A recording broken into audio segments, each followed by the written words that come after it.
Nyoh biasane anggone sarana upacara Humat Indu Bali.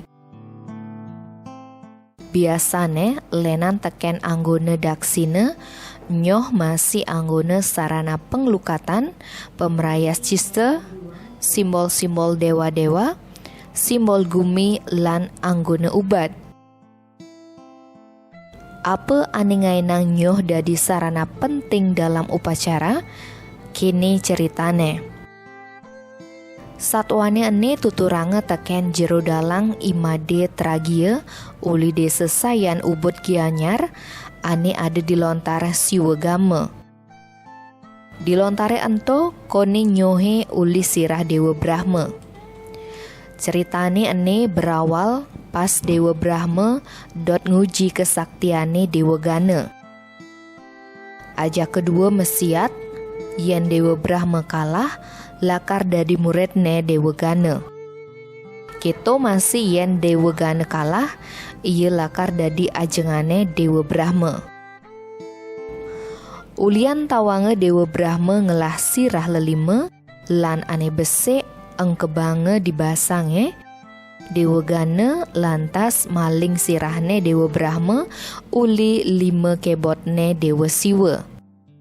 Di subane palinge Dewa Brahma tusing ngidang ngedengang sirahne buen besek. Pas lakar ngedengang sirahne buen besek, getih gen ane mesu uli lengene lantas lekas dadi 108 butekale. Sirahne kutange ke samudra ane ngaenang yeh pasie meluap. Ento mekade Dewa Baruna Krode lantas ngutang siraya ento ke gumine ane ngaenang tanahe bongkang. Ulian ngai tanahe bongkang nage basuki galak lantas ngentungang siraya ento ke langit te ane ngai kebuse meletak. Apang tusing ngai biote sirahe ento jemake terus abane ke Gunung Kamput di Jawa.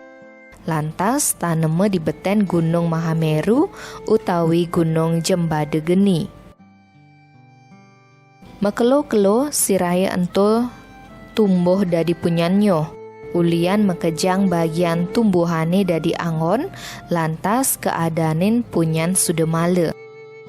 Sudemale measal uli kata panyudemale ane mearti dadi anggon apedogen.